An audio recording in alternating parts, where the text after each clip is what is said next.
पारिजाताय तोत्रवेत्रैकपाणये ज्ञानमुद्राय कृष्णाय गीतामृतदुहे नमः.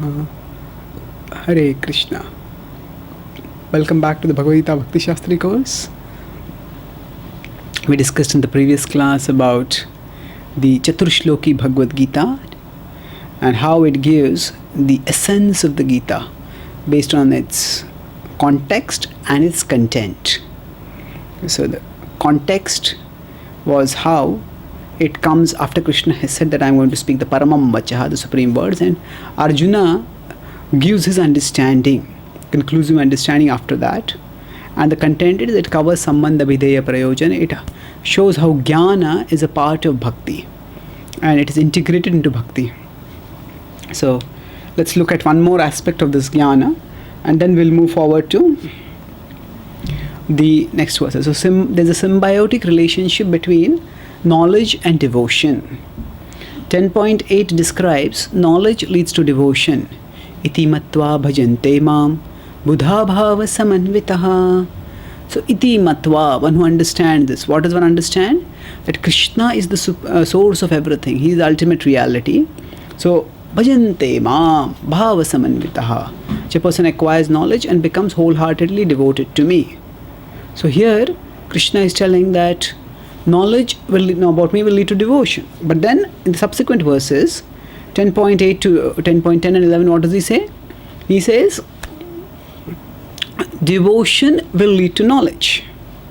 So he says that if you bhajatam priti purvakam, if you practice devotional service to me, serve me with affection, then tadami buddhi yogam tam, that knowledge will give, devotion will give knowledge.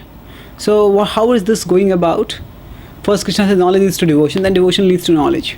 So what comes first?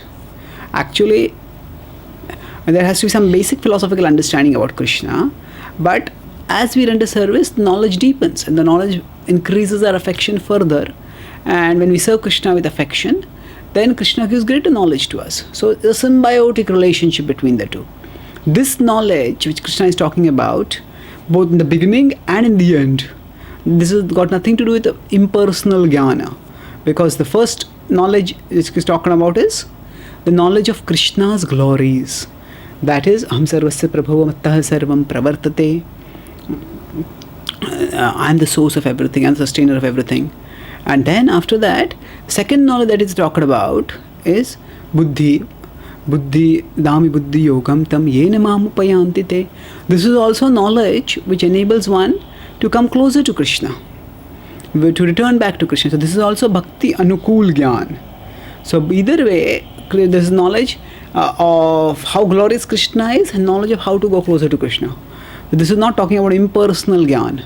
So bhakti yoga integrates within it jnana, but it is not dependent on jnana. It is bhakti yoga in and of itself is independent of jnana, because bhakti yoga is a independent process. In fact, all of the processes depend on bhakti yoga.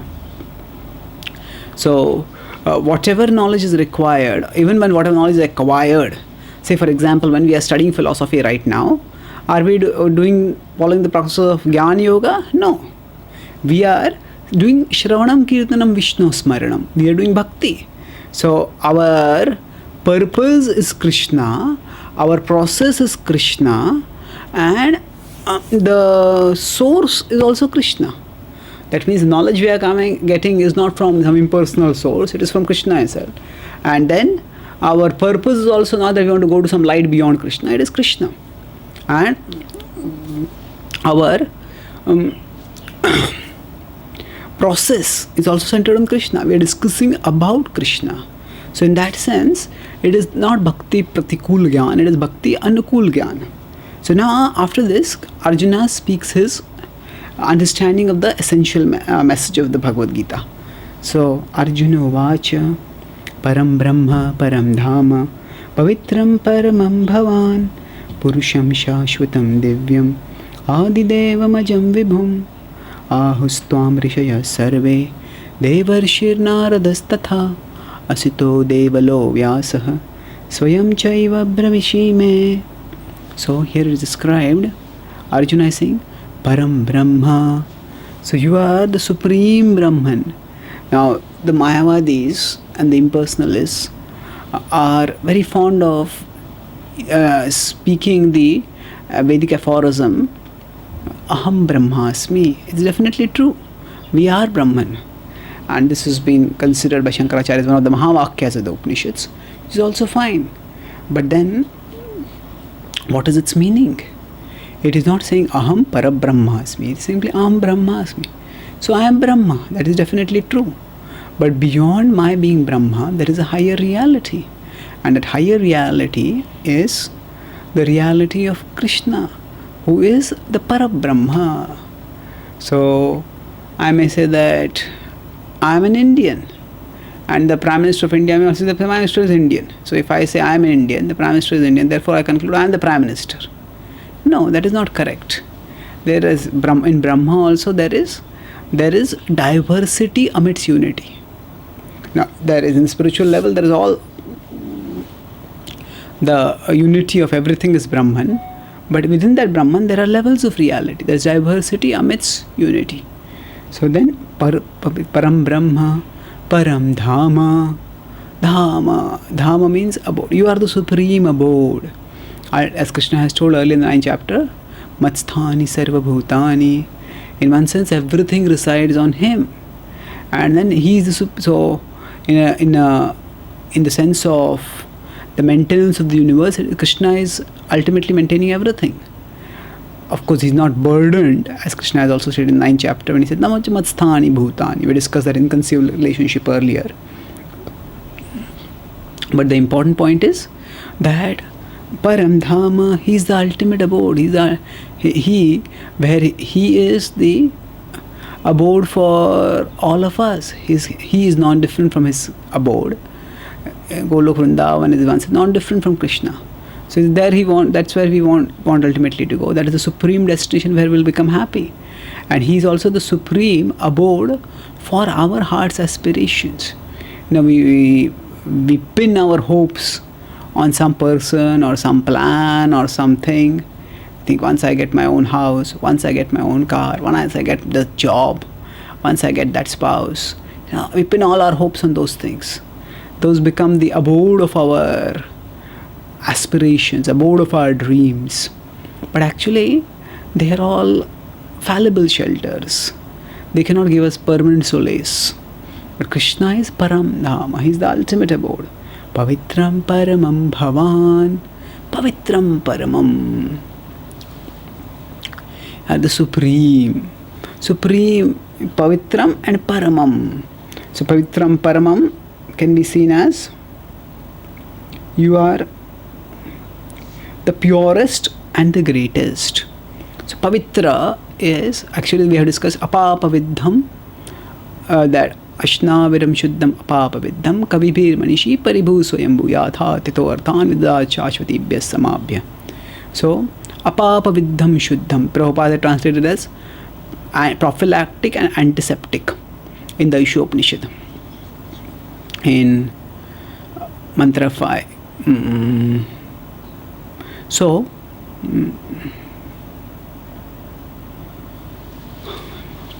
Papaviddham. So, Parega Chukramakayam Abranam Ashnaviram Shuddham Apapaviddham Kavir Manishi Paribhu Swayambhu.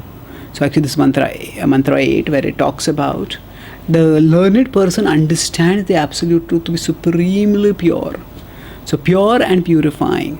Whatever impurities are there in the past, they will be removed. And once we have Krishna in the heart, no further impurities will come in also. So in this way, what Krishna is telling over here is, what Arjuna is saying here about Krishna is the Pavitram. You are pure and Paramam. So the word Pavitram indicates that now Krishna will not be having any sinful desires like we have. That is not the context of the word Pavitra over here. Pavitra means in general any kind of contamination. So even from the point of view of transcendence, even goodness is a contamination. So Krishna is uncontaminated by any of the modes. Paramam, he is the supreme being. Bhavan, so Bhavan is a respectful address. You, O Lord, you are all this. And Purusham Shashvatam Devyam Adidevam Ajam Vibhum. So Purusham Shashvatam. So the word Purusha is again a very clear personalist designation, personalist reference. So now Krishna is clearly telling, Arjuna is clearly saying Bhavan. To you he is saying. He's not saying that, oh, there is some impersonal light within you, which is the supreme reality. No, you are the Param Brahma. You are, and as if that were not clear enough, just like the two people standing in front of Vishnu and having a discussion, and one is referring to the other and saying, Bhavan. And he's also using the very personal reference, Purusham. And what kind of Purusham are you? Shashvatam. So it is not that from the impersonal some light is manifested, from the impersonal light some personal form is manifested temporarily. No, Shashvatam. Eternally this, and Divyam. And this form which you have, you who are my Lord, you are transcendental. The word Divyam is the same as Krishna has used in 4.9. Divyam for his pastimes. So, Adidevam. So Krishna has earlier said that Aham Adirhi Devanam Maharshinam Cha Sarvashaha. In 9.2 he says, I have come before everyone else. So here's Krishna Arjuna is saying, yes, you are Adidevam. There are many gods, but you are the source of all gods. And Ajam. So, Yoma Majamanadim Cha Vettilo Kamaheshwara Asamudha Samarteshu Sarva Papai Pramuchyate. So in 9.3, Krishna had said that you are that one who understands me to be Ajay and Anadi, that is beyond the dimension of time, such a person will become free from all sins, will be unbewildered. So Arjuna is saying the same thing, you are Anadi, Aja. You are an Aja. Ajamanadim Cha, so he is also saying you are Aja. And Adidevam Ajam Vibhum, you are the great. Discuss how Anu is used to refer to the Jiva and Vibhu is used to refer to the Lord.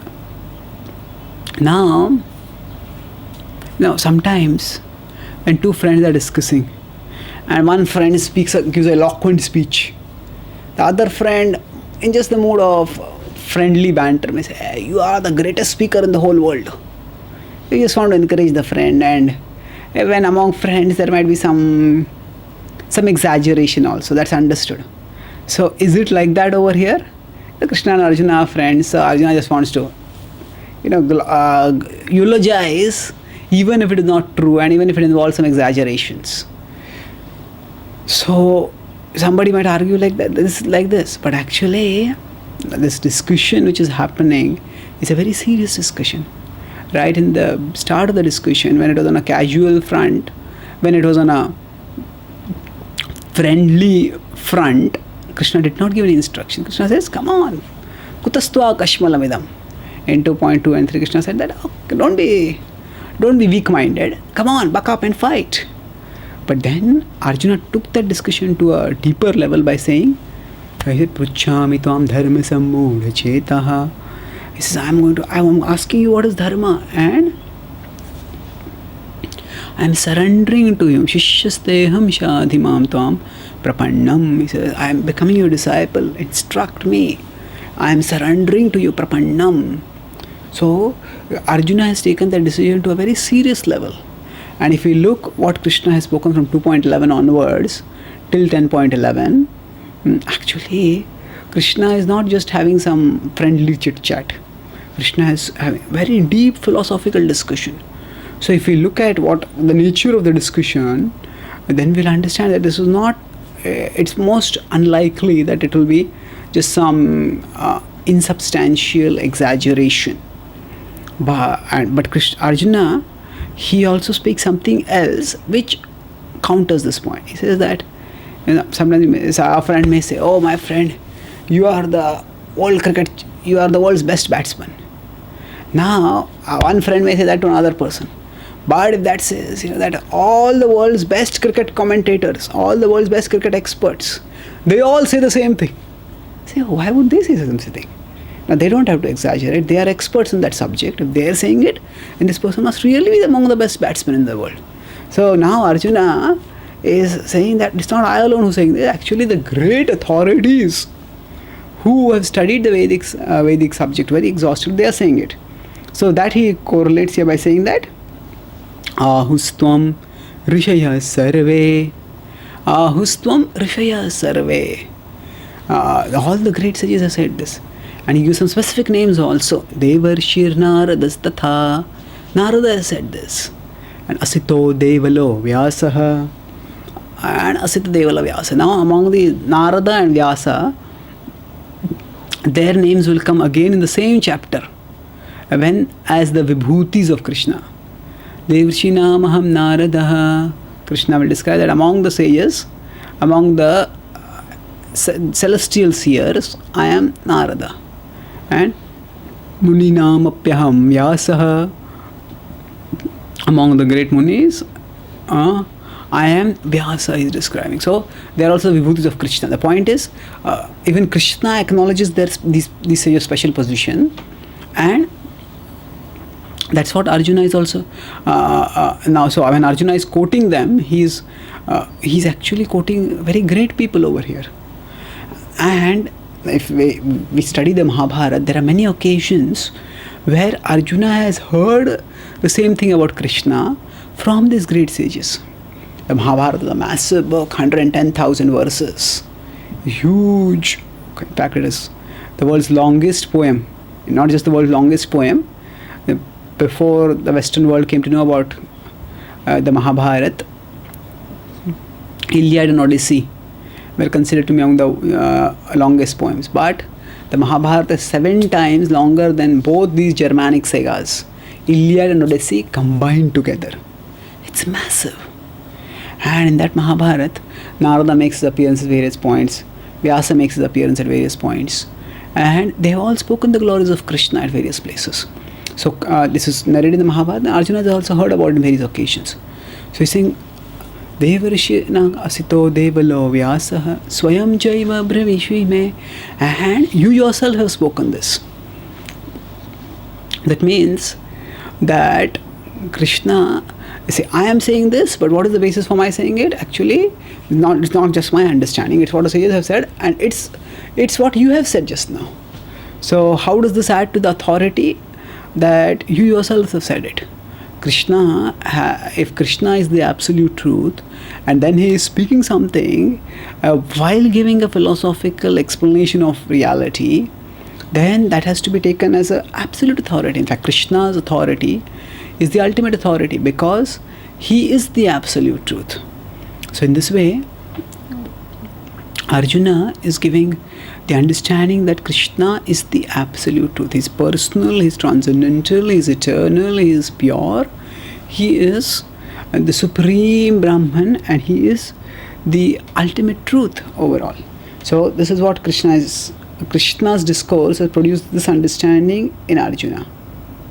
And Prabhupada gives various explanations of these terms. And so Prabhupada talks about the obstinate conviction. So unfortunately, he says, we have to understand this through disciplic succession, but unfortunately those proud of academic education, despite so much evidence in Vedic literatures, stick to their obstinate conviction that Krishna is an ordinary person. So conviction in the right thing is good. A conviction in the wrong thing becomes obstinacy, and obstinacy can keep us bound till our grave and beyond our grave, in our next lives also, to mistaken beliefs. So Krishna is not an ordinary person, and it is unfortunate that if some people are obstinate. There are evidences that the Vedic literature give, and then further there is the experiential evidence which you can get also if we try to devote ourselves to Krishna. So one time Srila Prabhupada was in a morning walk, and he asked the devotees, why do you consider Krishna to be God? So Prabhupada would sometimes take the role of atheists so that he would speak. He said, why do you accept Krishna as God? So he said, the devotee started, okay, they said that different devotees give different reasons. The great acharyas have accepted Krishna has 6 opulences, Krishna is all attractive, Krishna has sweetness, which other aspects, sweetness in Krishna is very special. So Prabhupada said, no, this is all this. I said, okay. The Veda, the Bhagavad Gita says, I don't believe the Bhagavad Gita. Prabhupada took the role of atheist. Then Prabhupada finally said that, why do you accept Krishna as God? Prabhupada said, when we chant Hare Krishna, we experience the ecstasy. That's why Krishna is God. So the devotees were surprised at this kind of answer from Srila Prabhupada. And they all started discussing, and oh, it's a nice answer, new answer Prabhupada gave. And then Prabhupada went to another part of the world, there also is a morning walk. And Prabhupada raised the same question. And he says, why do you accept Krishna as God? And now the devotees are giving different answers. Then there's one devotee who had been on that earlier morning walk also. So he was just waiting, when will Prabhupada ask me? Then I'll give the answer. So finally Prabhupada told, yes, what is your answer? He said, Prabhupada, when we chant Hare Krishna, we experience the ecstasy. That's why Krishna is God. So Prabhupada says, your ecstasy is an illusion. I don't believe your ecstasy. The devotee is completely shaken. What is this? Then Prabhupada said, it is because the Bhagavad Gita declares that Krishna is God. Therefore we accept Krishna as God. So what is going on here? Actually, Prabhupada, through different conversations, is driving home the point that both are important. Now there is scriptural evidence and there is personal experience. And when both are combined together, then the conviction becomes very deep. So whatever we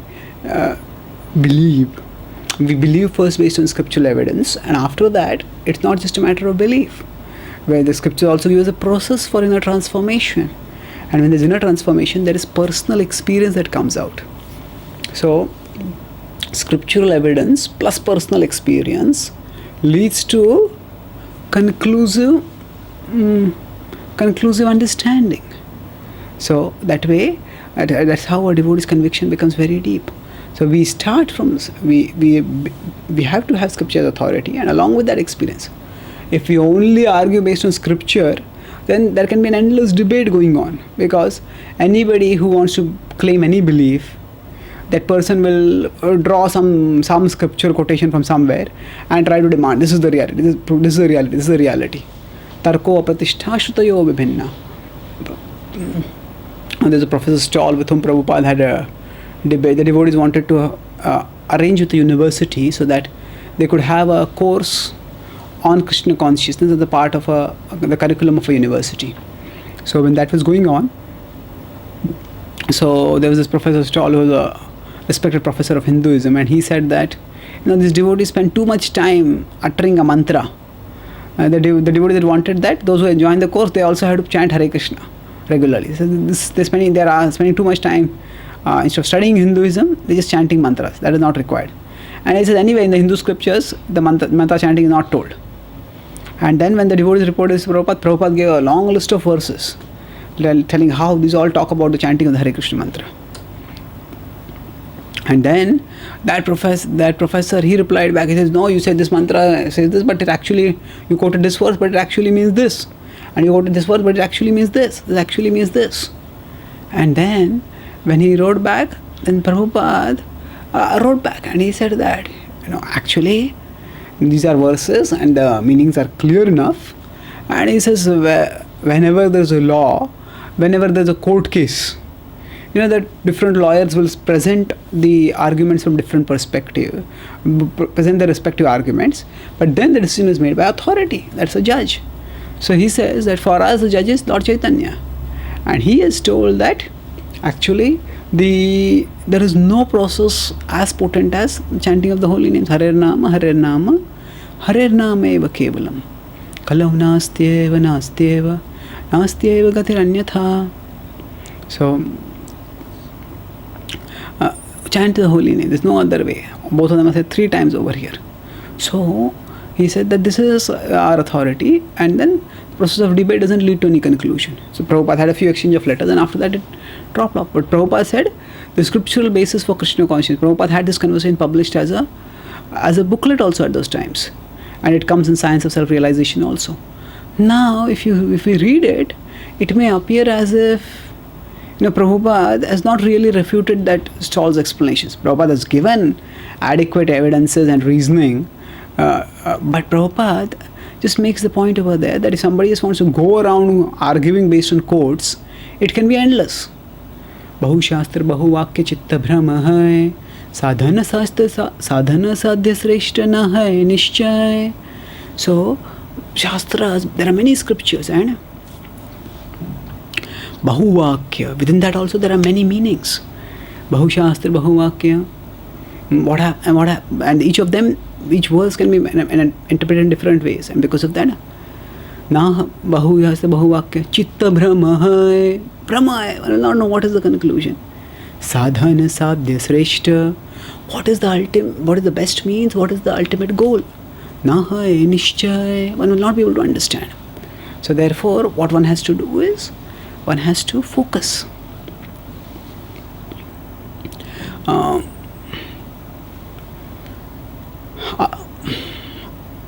So actually, when one focuses on the essence, what is that essence?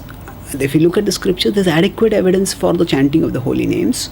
And one focuses on the chanting of the holy name, one gets purified and one gets the inner experience. So there is scriptural evidence and there is personal experience. And that leads to the conviction. So if we just go for scriptural evidence without trying out any process, then one will stay simply at the mental intellectual platform and will not get any conclusive understanding. And if one decides one will only focus on personal experience, our personal experience can delude us, because we may get some experience for a few days, for a few weeks, but after that experience may go away. Somebody might go to some retreat where some Baba is made into God and people are chanting kirtans for that Baba, and it's a nice scenic natural place with sweet music going on in the background, and people may say, oh, tears came in my eyes and it felt so good over there. I never felt so good.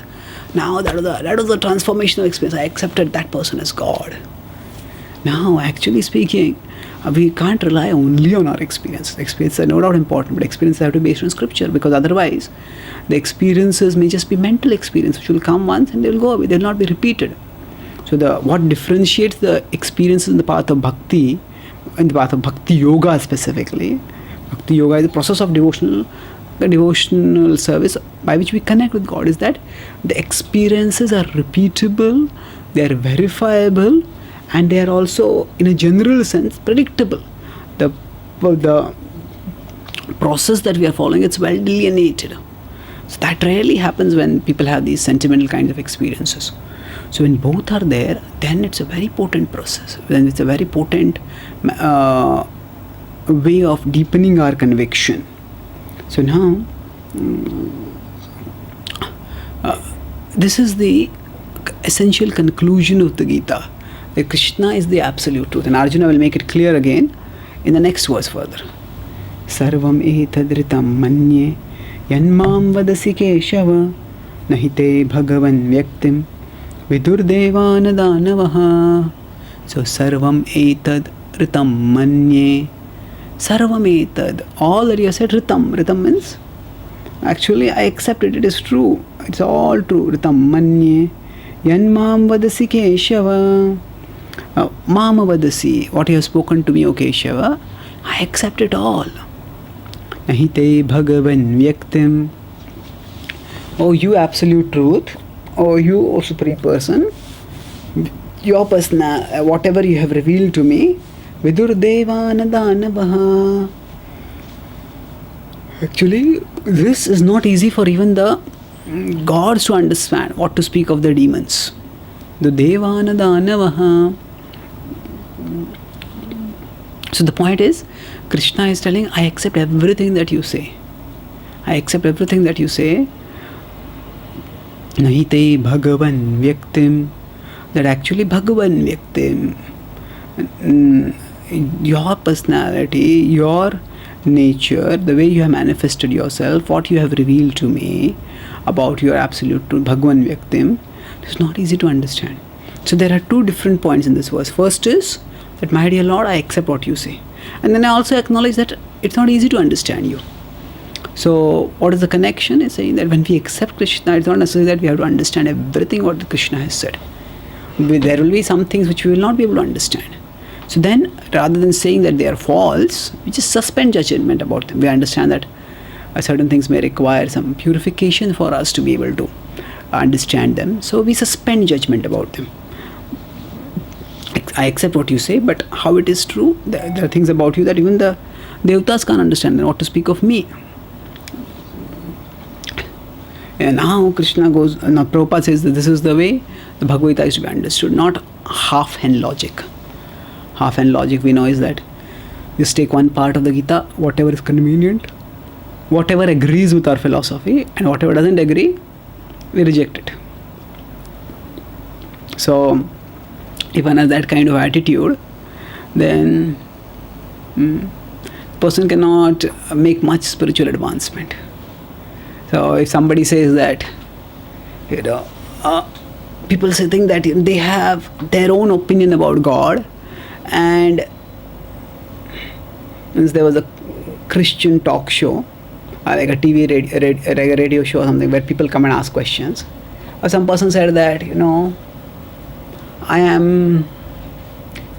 believe in Jesus, but I am not a part of any church. So the pastor who was there, he asked him cautiously, so if you believe in Jesus, why are you not any part of any church? He says, I haven't found any church that agrees with my understanding of Jesus. So this is a very interesting standard. It is, I have a certain understanding of Jesus, and somebody else has to agree with that.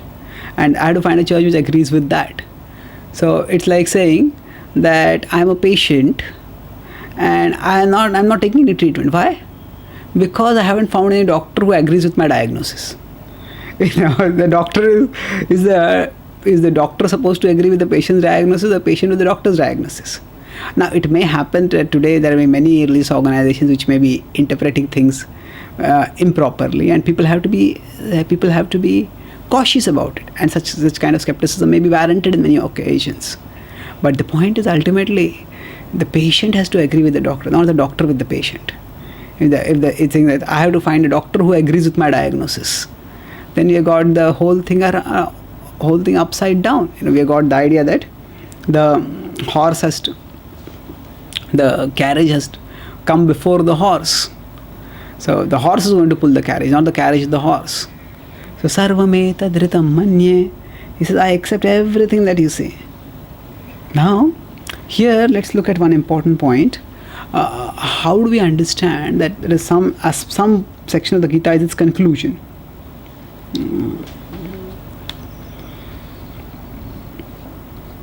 So we'll see here. How can we know the Gita's meaning? There are three different ways in which. Check the Gita's message itself, check the understanding of the original student, and check the actions of the original student. So we will see that what is the Gita's message. The Gita's message, if you see, there is a flow in it, and Krishna teaches various things, but then if there is any clear, categorical,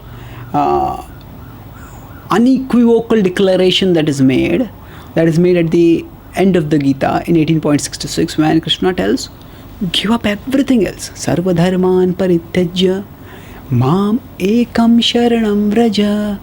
Give up all varieties of religion and just surrender to me alone. Mam ekam. So it's a very categorical. Yes, there are many paths talked about, but this is the conclusion. So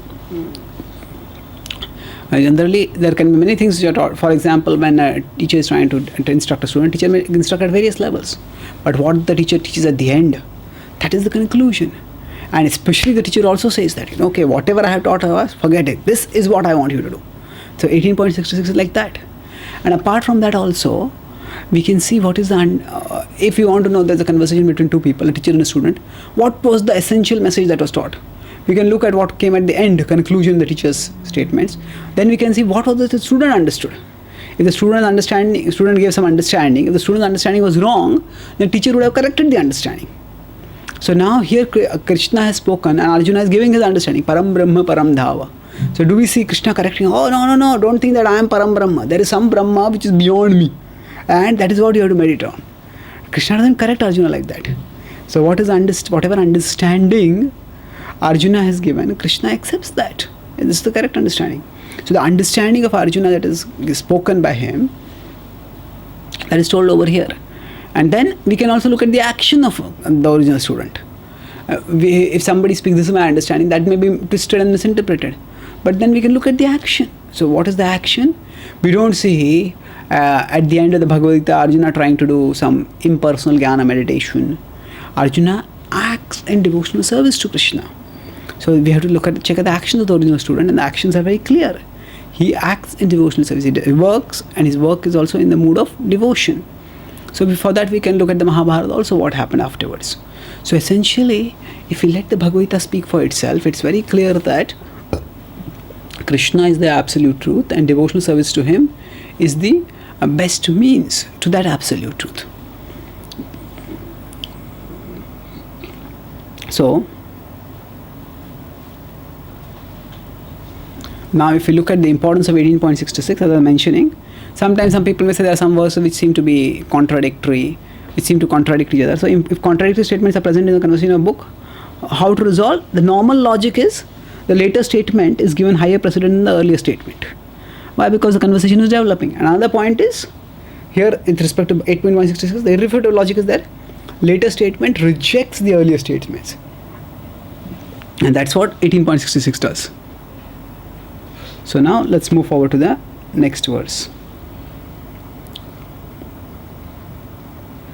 Swayamevātmanātmānam vettatvam purushottama bhūtabhāvana bhūtesha devadeva jagatpate.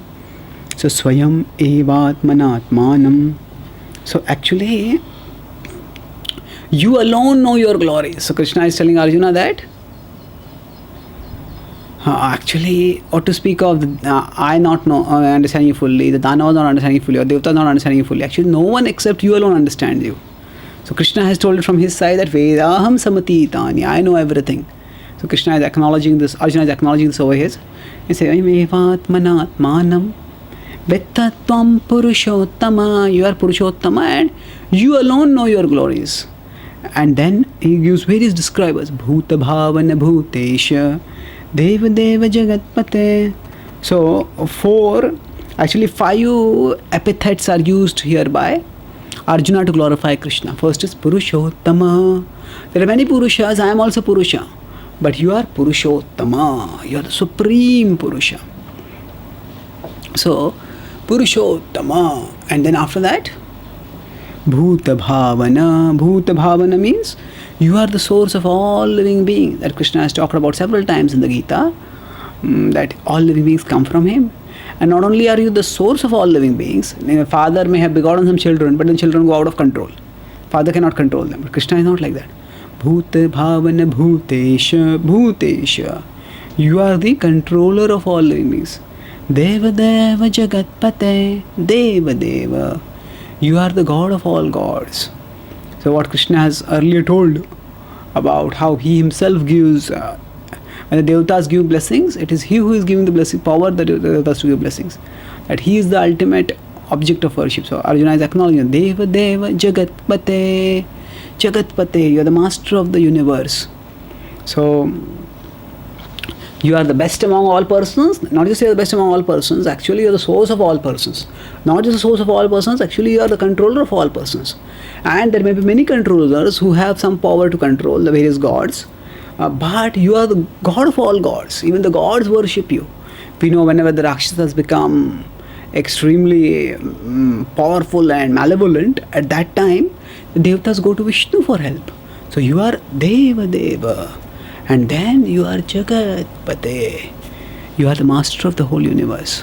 So actually each of these is used by Arjuna to demonstrate and emphasize how Krishna is the absolute truth.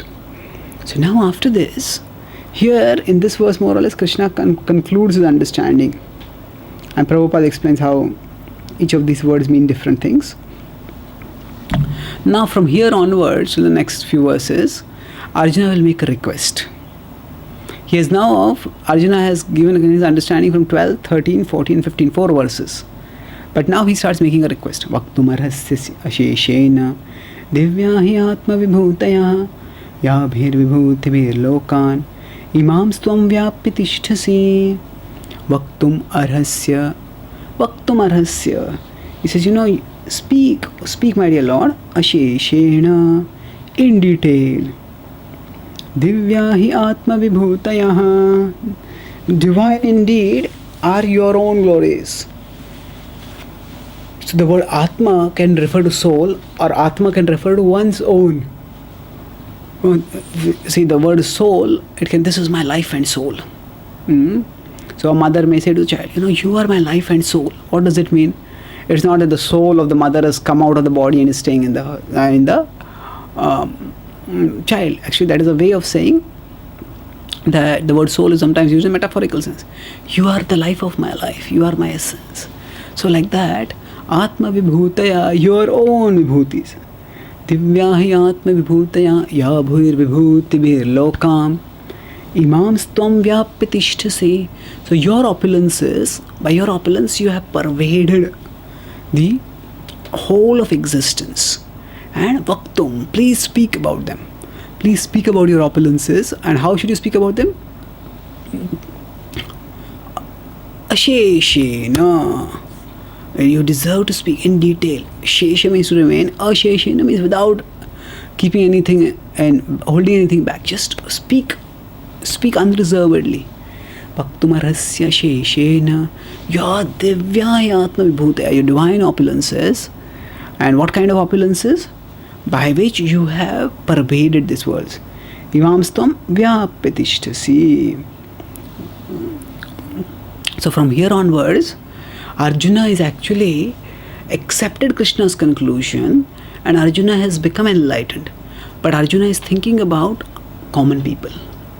And he's thinking, how will they understand Krishna's glory? How will they be able to meditate on him? So then with that in mind, Arjuna is making this request. My dear Lord, you pervade all of creation. So people can look around and think about the world. And they can think about how extraordinary the world is. So therefore, what are they doing over here? He's saying that they can look around the world, and if they can connect what they see in the world with Krishna, then that will enable them to begin and continue their God consciousness, their Krishna consciousness. So now Arjuna will make that request more clear in the next verse. Katham vidyamaham yogims tvam sada parichintayan keshu keshu cha bhaveshu chintyosi bhagavan maya. So katham vidyam aham yogims. Katham vidyam, how can I know yogims? It's interesting that normally the word yogi is used to refer to a seeker, the person who is seeking yoga, one who is practicing yoga. That person is called a yogi. Now why is Krishna being called yogi over here? Actually, Krishna is also desiring yoga, not for any realization of oneself, but to help us get realization. Krishna has used the word yoga to refer to his revelation also. Pashyame yogam aishwaram, see my mystical opulence. So you are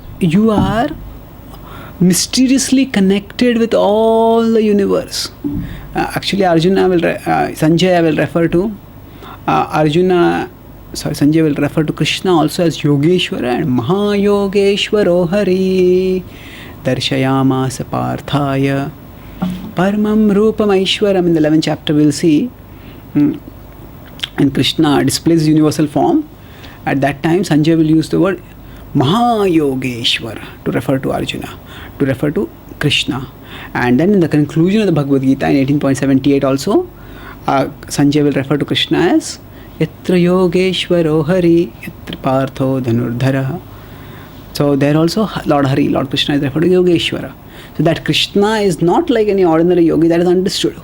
He is Yogeshwara, he is the Lord of all the yogis. But here the word yogi is used in the sense that Krishna is also a person who is who is connected with everything. Yoga means connection. So we are seeking connection with the Absolute Truth. The Absolute Truth is also connected with us, and the Absolute Truth is connected with all of existence, matter and spirit both. So that connection of the Absolute Truth is a mystery, and that mystery is unraveled by our purification and by Krishna's revelation. So that process of Krishna's revelation, by which firstly of Krishna, how Krishna is connected and how we understand their connection, that involves a yoga also, yoga from Krishna's part. So in that sense, yogims, katham vidyamaham yogims, tvam sada parichintayan. How can I meditate on you constantly? When we have love for Krishna, then we'll be able to naturally meditate on him at all times, directly. But otherwise, when we are in the material world, our consciousness will inevitably connect with material things. So then, keshu keshu cha bhaveshu. So here the word bhava, the bhava can mean emotions, bhava can mean nature also. So here it refers to material nature. Keshu keshu cha bhaveshu chintyosi bhagavan maya. Oh Bhagavan, how can I, while in material manifestations, while observing the material manifestations, think of you? So Arjuna's question is specific over here. Generally, our journey to spirit doesn't happen just spontaneously. We generally move from matter towards spirit in our own observations through this world. So Krishna is being requested by Arjuna, please give us a process by which we can understand you that way. So Prabhupada also points to this explanation of the word yogi here. He addresses Krishna specifically as yogi because Krishna is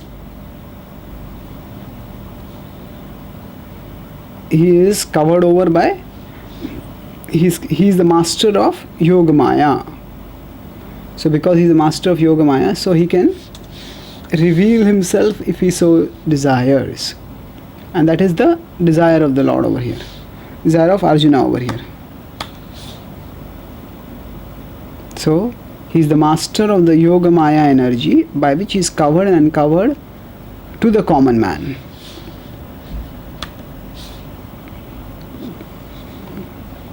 So now, because materialists cannot understand Krishna spiritually, they are advised to concentrate the mind on physical things and try to see how Krishna is manifested by physical representations. So the question will continue. Vistarenatmano yogam vibhutim cha janardhana bhuya kathaya truptirhi shunvato nasti me mritam. So Vistaren atmano yogam. Vistaren means in detail. Atmano yogam means your own glory, your own mystic power. Vibhutim cha janardhana. O Janardana, oh, you are the maintainer of all living beings. Speak about your vibhuti.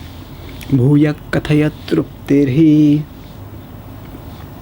Bhuya. Now the word bhuya had been spoken right in the beginning of this chapter, where bhuya eva mahabaho shunume paramam vachaha. That bhuya, Arjuna is saying that I am speaking, Krishna was speaking, saying that again, hear O Arjuna, I am going to speak my supreme words to you. So bhuya, again. Okay. And so please speak it again. Kathaya truptirhi shruvato nasti me amritam. When I speak when you speak, your katha is there, when I am hearing it, actually I am not satisfied. Shruvato nasti me amritam. Actually, I am not satisfied. I want to hear more and more and more about it. So the nature of Krishna Katha is that it gives us more and more relish constantly. No, good books, people want to read them carefully, not wanting to miss any sentence because every sentence is meaningful. Great books, they want to read them again and again. Why? Because when we read them, there are multiple layers of meanings, and when we do a fresh reading, this meaning didn't strike me, this meaning didn't strike me. So there are classics in literature which people want to read again and again. But when we come to the greatest book, it is Bhagavad Gita, the process of discovery is not just one way, it's two ways. What does that mean? It's not just that we who are searching, it's not that we by our careful reading, I didn't think about this, I didn't think about this. So every time we read the Bhagavad Gita, we can get new meanings, not just because we are discovering new meanings over there, but because Bhagavad Gita is a manifestation of Krishna, it's a self-revelation of Krishna. And Krishna reveals new meanings.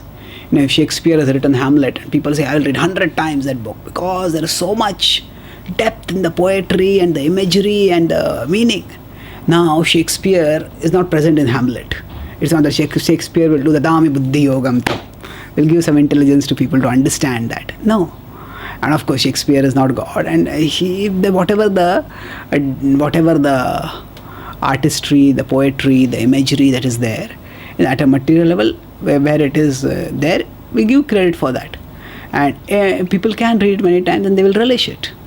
But when it comes to Krishna's words are extraordinary. And that's why people can relish it more and more, day in and day out. More and more, day in and day out. Why? Not just because we are trying to discover new meanings, and we are discovering because there is so much meaning within those words, but along with that, there are many levels of meaning. Okay, this point I can connect with this point, this word, and you get so much nectar over there. But actually, it is Krishna also who reveals, and that's why there is no end to the relishing. Once we start developing a taste for Krishna Katha, then that taste goes on and on and on. And whatever is the consciousness of Arjuna over here, that same consciousness is expressed by Sutta Goswami among the sages of Naimisharanya. Vayam tu na here he quotes over here. Prabhupada quotes from 119 in the Bhagavatam. Vayam tu na vitrupyam uttam shloka vikrame yachrunvatam rasagyanam swadu swadu pade pade. Vayam tu na vitrupyam. I am not satisfied. We are not satisfied. Uttam shloka vikrame. The glories of Uttam shloka, we are not satisfied with them. Why? Yachrunvatam rasajnanam. This knowledge is not just ordinary knowledge, it is rasajnanam. There is so much rasa, there is so much nectar in this. And what will happen by that? Swadu swadu pade pade. That at every step there is so much nectar in it. Swadu swadu pade pade. So we just have to get a taste for Krishna Katha. By gradual purification, that taste will come. And once that taste comes, it will just go stronger and stronger, and we'll relish it more and more and more. So Prabhupada writes how?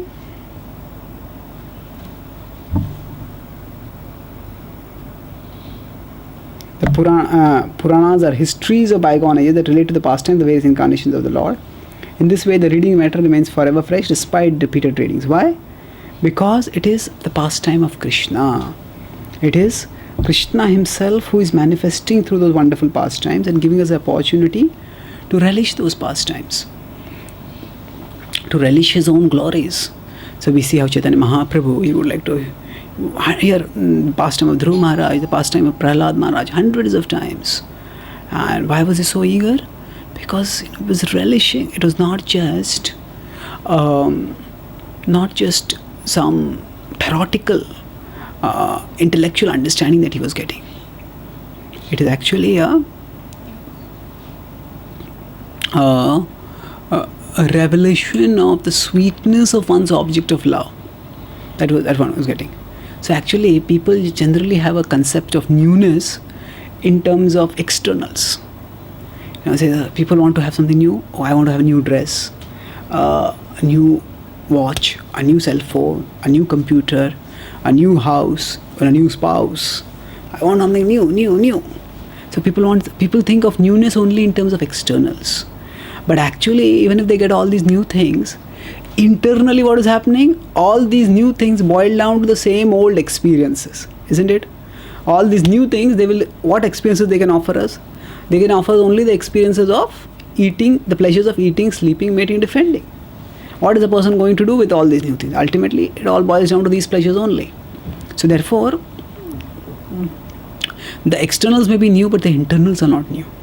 For a devotee, externally we might seem to be doing the same activity, going to the same temple, we are worshipping the same deities, chanting the same Mahamantra, we are hearing the same stories, but externals may be old, but the internals become new.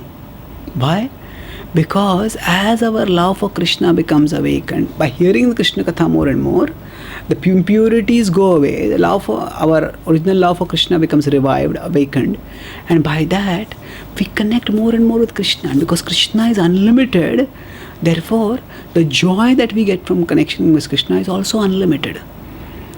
People think that people don't, unless one is experiencing it internally, one will not be able to understand or relish it.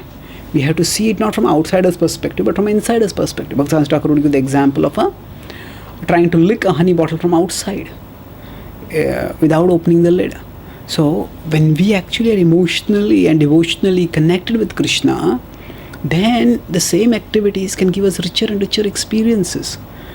And of course, in devotional service also there is variety. It's not that the same thing all the time. There are so many books giving pastimes of the Lord. There are so many holy places that we can go to.